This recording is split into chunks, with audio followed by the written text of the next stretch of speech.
what's up? Vishwas here. Recently I made a purchase of iPhone 15 and thought of making this video. It might be helpful for you.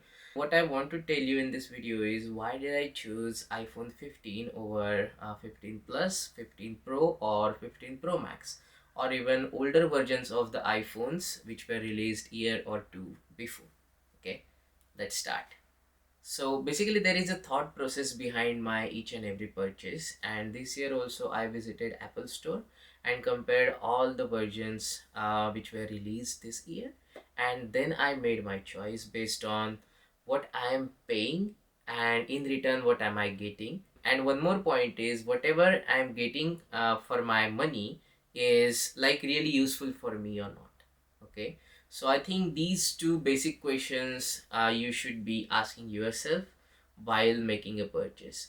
Not just because iPhone Pro Max is the top of the lineup, you should purchase it. So before telling my thought process, let me ask you this question. Have you ever solved multiple choice questions and where the options are confusing and then you have to choose like which one is the correct answer for the particular question? Yeah, if I don't know the answer for a particular question directly, then I choose the method of elimination. Okay, so rather than choosing the correct answer directly, what I do is I eliminate what are the like wrong options that I think there are. In case of iPhone 15 Plus and Pro Max, the main disadvantage that I think is the size of the iPhone 15 Plus and 15 Pro Max. I think it's too big for my like average size palm, and like if I hold the iPhone in my hand, my thumb cannot reach on the top of the screen or the bottom of the screen. So in a way I have to like use my second hand to operate the phone properly. So basically that ruins the purpose of using the iPhone using a single hand, and that's why the Pro Max and iPhone Plus is like not the option for me. Okay, and yep, I am losing a good amount of battery backup and the larger display size if I don't select one of these versions. But yeah, I have to make this choice and actually go with the normal iPhone 15 or 15 Pro. I'm not against Pro Max or the Plus version of iPhone. If you think it is like suitable for you, just go with it. I'm just telling my thought process behind not purchasing that particular version. So now I have only two remaining options, either iPhone 15 or 15 Pro. Okay, so when I compare what I'm paying for iPhone 15 or 15 Pro, there is a difference of at least $200 when you go with like the base versions of these two models.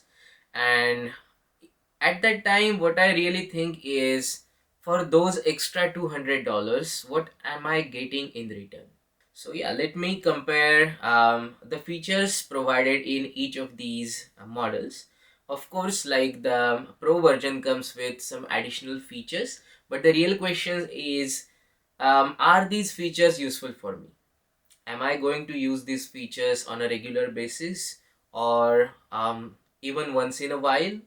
If not, then I shouldn't be paying those extra $200 just to get the Pro version of the iPhone 15, right?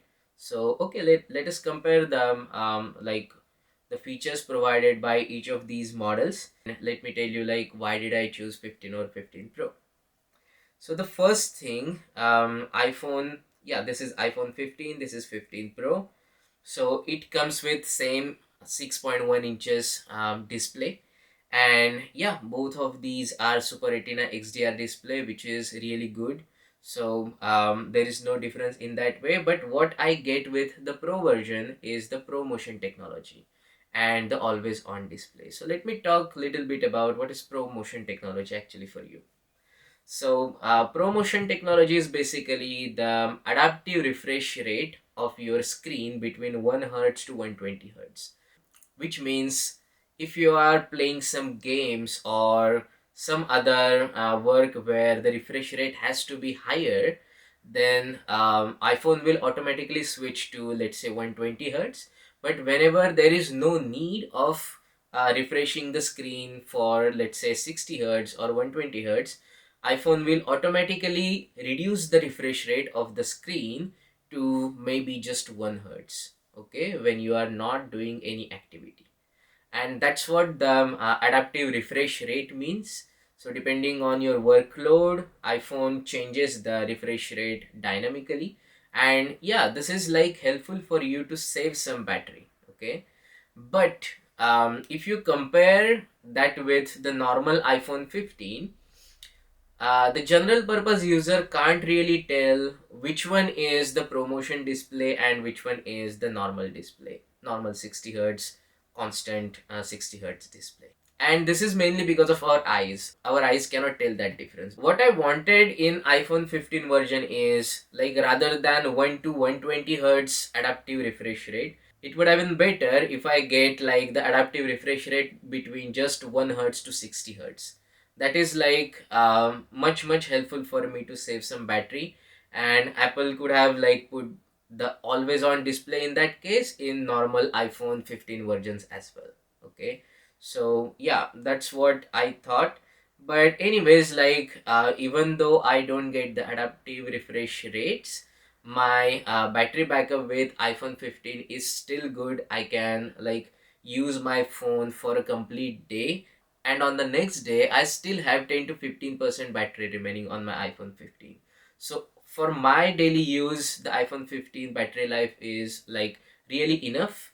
And yeah, it's better if I get some extra battery life, but yeah, for me, like, that's not a big problem. So yeah, that's what my thinking process is. Second thing is like the aluminum chassis versus titanium chassis. Okay, so this year iPhones got little bit lighter because of the titanium chassis, but the difference is not that huge. Of course, the titanium chassis are a bit lighter than the aluminum chassis of same size, but for me that's not a big problem because anyways iPhone 15 is lighter than the iPhone 15 Pro. This year the normal iPhone 15 also gets the dynamic island, which is a good thing I believe. Yep, and it is same as iPhone 15 Pro, so yep, that's good. The next main thing to compare is the chips, which are basically the brain of any smartphone. And yep, this year the iPhone 15 gets last year's iPhone 14 Pro's chips, which is A16 Bionic. And if I compare that with this year's A17 Pro, of course there is like performance gap between these two chips. Definitely, it has to be, otherwise there is no reason to release like the new version of the chip. But for the general users, I think it's not that visible if you actually use both the phones simultaneously. The normal average user cannot tell which phone has which chip. That's what I think about the A16 Bionic and A17 Pro chip. And that was not the main factor for me to choose the iPhone version. Both these chips are really fast and like very good for any average user, right? Okay, let's talk about the camera system. The normal iPhone 15 gets the dual camera system, and iPhone 15 Pro gets the triple camera system. They call it a Pro camera system. Okay, so both phones have the main 48 megapixel main camera and an ultra wide camera as well. But what iPhone Pro version gets is this telephoto camera, which is basically a zoom lens. And for 15 Pro it comes with 3x zoom. For 15 Pro Max it comes with a 5x zoom. Yeah, but the real question is how many times you actually shoot the distant objects. For my particular case, most of my photography is within the 10-meter radius around me, and that's why like I don't really use this third telephoto lens for my general purpose use. Okay, and this year actually iPhone has applied some software feature which crops the main 48 megapixel sensor. And once you apply the crop on that 48 megapixel sensor, you can still get 12 megapixel photos without losing any quality, right? So yeah, that's how this year the normal iPhone 15 also gets the 2x zoom, which was not available in iPhone 14 or iPhone 13. Okay, so that's a good point for me to choose iPhone 15 over, let's say, the 14 or 13 version. iPhone 15 Pro also comes with the features like ProRes video recording or log video recording or macro video recording for that matter. But one question you should ask yourself is like, am I ever going to use these features? If not, then 15 Pro is not for you, right? You can just go with the normal 15, and that's what I thought, and that's why I chose iPhone 15 over 15 Pro. Both iPhone 15 and 15 Pro comes with the emergency features like emergency SOS or emergency SOS via satellite, crash detection, roadside assistance via satellite. So all these features are useful and yeah, present in both the versions, so that's not a problem. Yeah, now let's talk about the batteries. Okay, if I compare the battery life of iPhone 15 and 15 Pro, why do I get those 3 hours extra battery life here? The main contributors here are the latest A17 Pro chip, which is built on 3 nanometer process, and number second is the adaptive refresh rate. iPhone 15 Pro definitely comes with the additional 3 hours of video playback, but in real life I think that doesn't really convert into actual usage of 23 hours. This test is done in very standard testing environments and that doesn't reflect in real life.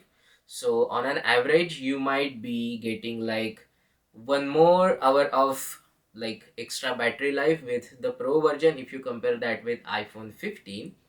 And I have used iPhone 15 for like 1 week now, and yeah, according to me, like for me at least, iPhone 15 battery life is like really good. It stays, I can use the phone for a complete day, and on the next day I am still left with 10 to 15% of the battery.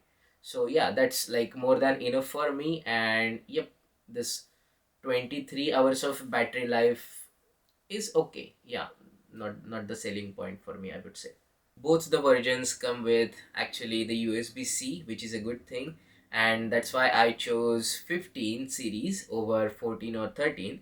That was one of the main reasons actually, because you can use any common USB-C charger to charge your iPhone 15 right now.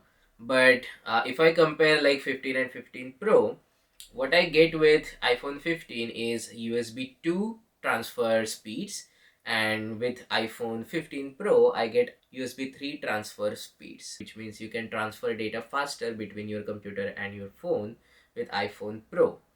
That's not the case with iPhone 15, but yeah, in my case, like I actually use the iCloud storage to take backup of my iPhone every day. So I think for me that's not really the case, and I don't use my laptop to take backup of my iPhone anymore. Neither I use my laptop to take backup of my photos or videos that I have shot on my iPhone, because iCloud does that for me automatically. So if you are not an iCloud user and if the data transfer is the main key for you, then you should definitely go with the Pro version. But yeah, in my case, like 15 data transfer speeds are enough for me. Okay. Basically, what Apple wants to do is like they want to widen the gap between their normal entry iPhone 15 and iPhone 15 Pro versions, because they want you to purchase iPhone 15 Pro over 15, right? And that's why like some additional features, some additional lucrative features I would say are given with the 15 Pro models. But yeah, if you are making purchase, I'm telling this again and again, you should make the wise decision depending on what is your requirement and if the product is like value for money or not. So those were my thoughts on this year's 15 series. Why did I choose iPhone 15 over all other versions released along with it, or even released like year or 2 years before. If you like this video, please subscribe to the channel and leave your thoughts in the comment section below. I will catch you in the next. Until then, peace.